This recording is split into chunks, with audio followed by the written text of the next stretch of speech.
everyone and welcome back. Today we are working again in Rooms of Wonder and we're going to continue on a little bit on this little bathroom in a flower pot picture. So I do have a bit of an injured shoulder, so I can't do too much today, but we're going to go ahead and start on these leaves. So I'm going to do them all the same way, so I'll show you a few of them and we'll use exactly the same technique for all of these leaves. So I'm going to be using my Polychromos pencils today, and I won't be too many pencils, but they'll all be listed below. So let's get started.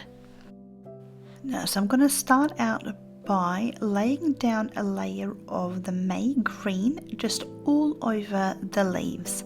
So I'm going to do the top 3 leaves that you can see there, and then you can go ahead and do exactly the same for all the other leaves. It's just going to make it easier for you to do each step on all of the leaves each way. That way you don't have to remember what you were doing when you try to pick up a brand new leaf after you finish the other ones. Because I have an injured shoulder, I'll be doing like super light layers today. I'm really working hard to not tense up my arm, tense up my shoulder. So I'm holding the pencil a little bit higher up, as you can see, and that will help me not put so much pressure on the pencil. So that's a good idea. If you're finding that you're heavy-handed, this is a great way of reducing the pressure down on the paper and will allow you to add more layers in your colouring.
Finished now with my May green for now, and I'm going to go in with my permanent green olive, and I'm going to start slowly mapping out the dark areas.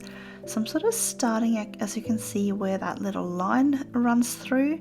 So each of those lines will for me represent like the really sort of shaded area. So I want these leaves to almost have like a wavy effect. So wherever those lines are, I think it sort of goes in, and then each area between them sort of curves upwards. So that means we're going to need to have a bit of a highlight on the top of that curve. So if you look sort of where the outer edges are, wherever that's sort of the furthest out on that sort of curvage, that's where I want my sort of highlight to go, from there right into the center of the leaf.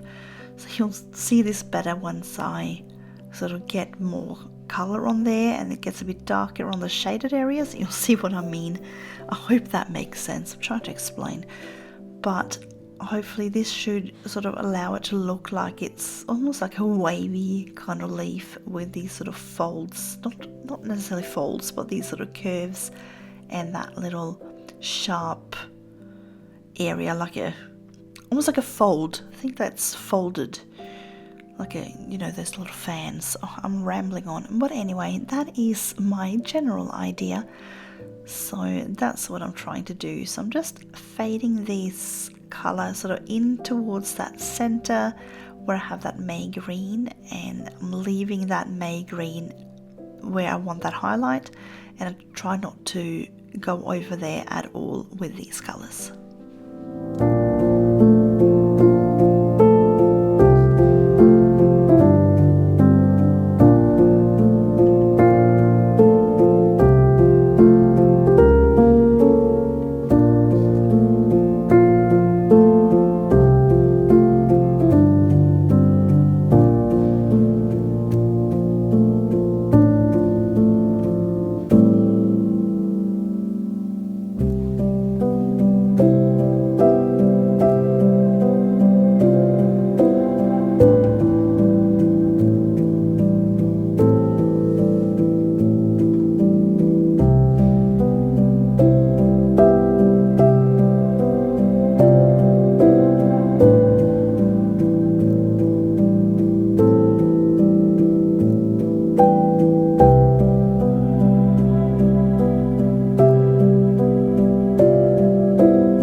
If you have a spare few seconds up your sleeve, I'd love it if you take the time to give my channel a little helping hand.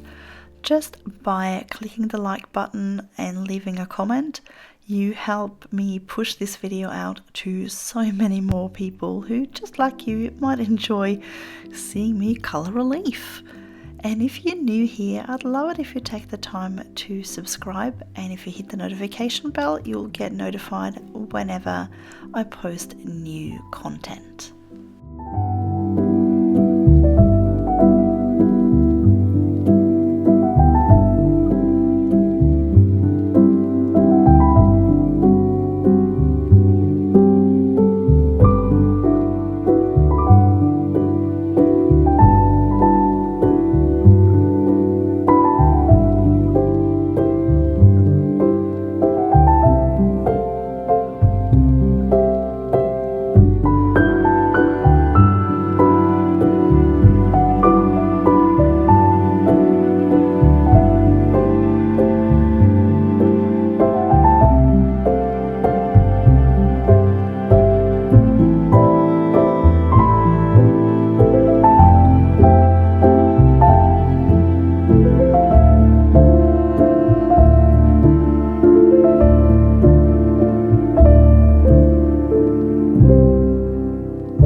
I think that by now you can kind of see what I mean about the highlighted area and the shaded area.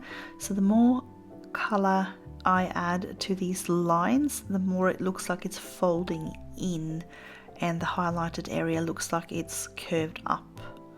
So this is sort of my general idea, and then as I'm bringing in more darker colors, you'll get an even more sort of folded and curved effect.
nearly done with this leaf, so don't forget now to just go ahead and do this exact same thing on all of the other leaves as well.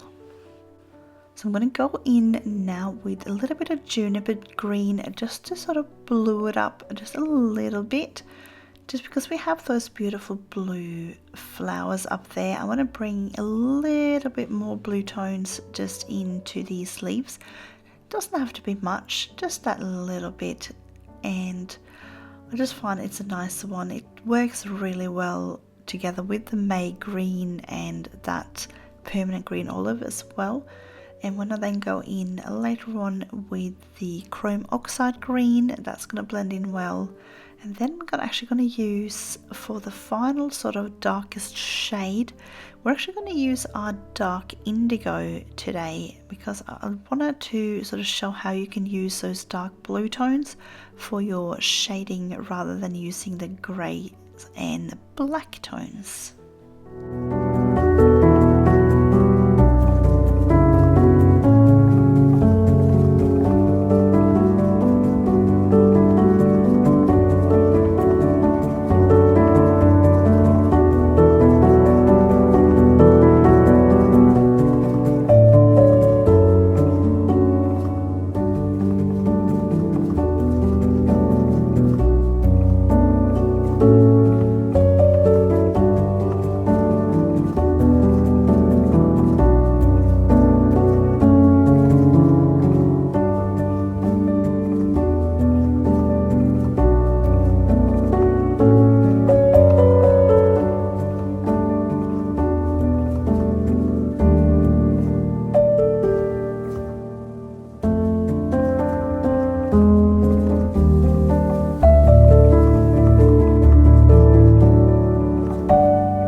So I am still going in with really light layers here, even with these darker colors. If you find that when we've finished that yours looks either too light or anything like that, please by all means go ahead and add more layers where you feel it's necessary. You could go ahead and literally do this whole process again if you feel like it, and just build up more. If you feel like it's too light, you've got no limit on how many layers you can lay down, because we all use different pressure when we color. We're all going to end up with slightly different results, even using the same paper, the same coloring pencils and all of that. So just go ahead and do whatever looks right to you.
I've finished with my Juniper Green now, so I'm going to go ahead and use my Chrome Oxide Green, which is the darkest green tone that I'm using for this.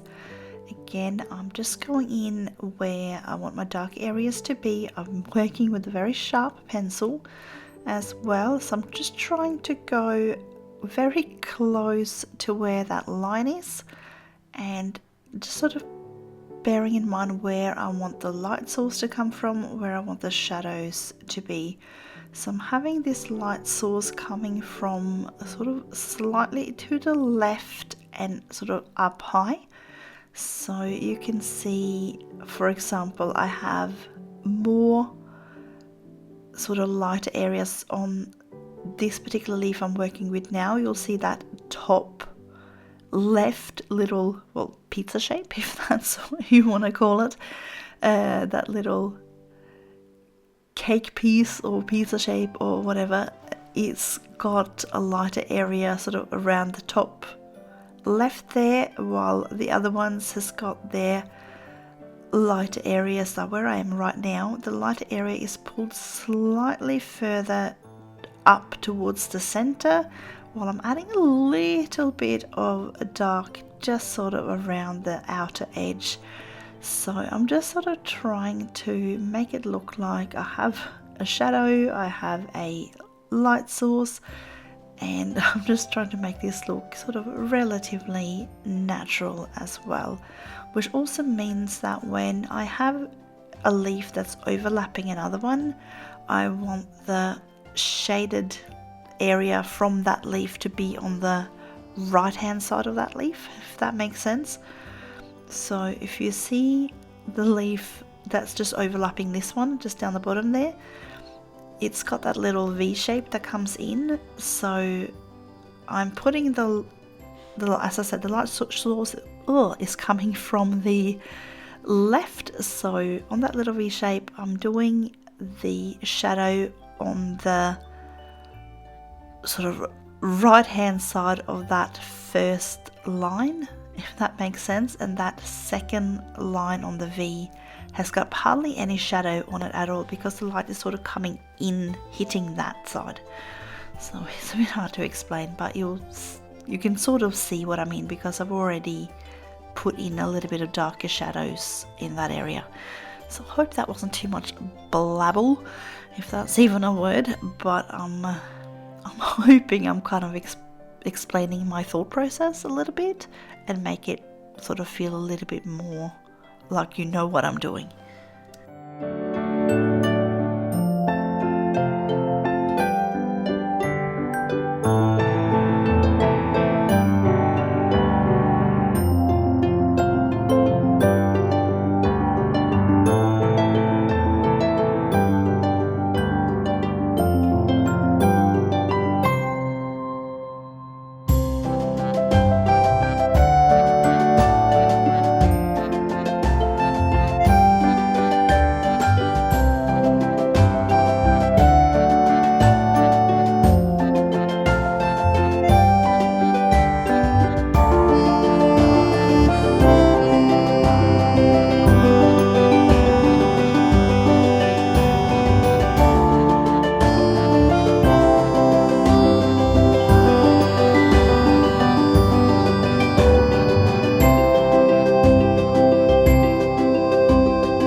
going to bring in my darkest color now, which is my dark indigo, which is a blue color as I mentioned.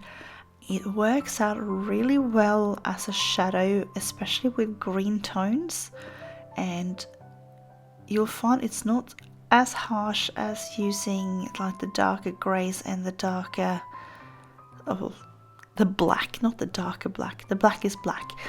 So I can kind of layer these, and if I absolutely want to, I can go in with a black one just along the edge, but I'm not going to with this one. I really want to work just with this really dark blue, the indigo blue, for the shadows. And you can always, as I said, add more layers if you're feeling that it's not dark enough. Just go ahead and add some more.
Alright, right here I ended up skipping the line just below this one, so just go ahead and add some shadows to that one as well. And you can also add a little bit of this blue around, a little bit more around where that top leaf overlaps this one as well.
So my next step now is going back in with my May green, and I'm going to cover everything apart from, I'm thinking I might just leave like the tiniest little sliver of just that first layer, just like here. just to have that little bit more of a highlight. But I'm just going over, and this will help blend out some of those darker tones there as well. So you'll see if you go in a little bit firmer, you don't have to go super light on this one, but don't like burnish the paper either. You don't want to go like crazy hard, just like a light to moderate pressure, if that makes sense. So you're going in a little bit harder than you were before, but you're still sort of not pushing down crazy hard either. And here again, like if you're finding that you need another layer of any of the other colors, you can go in and add this afterwards, and then you can go in back with this one again if you feel like you need it. If you have too much white tooth showing through, you can go in and you can add another layer as well.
Now I'm just going to go in and just add a little bit of gold tones to this little key. I'll probably come back to this when and if I do a background, and I might then add some more, maybe some more shadows and possibly erase some lines, but I won't do that just yet. I just want to go in with this light yellow ochre and this burnt sienna for now, and just give those that little cheats gold tone to this little key.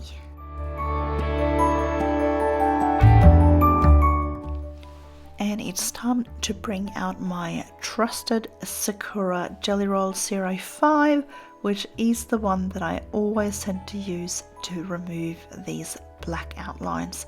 So I'll especially go where I have the lighter areas, so you don't necessarily have to go too hard in where you have shadows, and I'm not going to erase those sort of inner lines. Only what I will do a little bit later on, which I didn't put on camera, is that little dotted line that kind of runs through all of them, if that makes sense.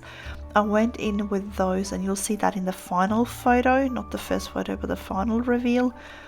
I've gone in and just erased those dots right where the highlight is. You can leave them where you have the dark areas, but yeah, I did go in and erase the dots where the highlight was, and just went over slightly when it was dry, just with that May green.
That's about it.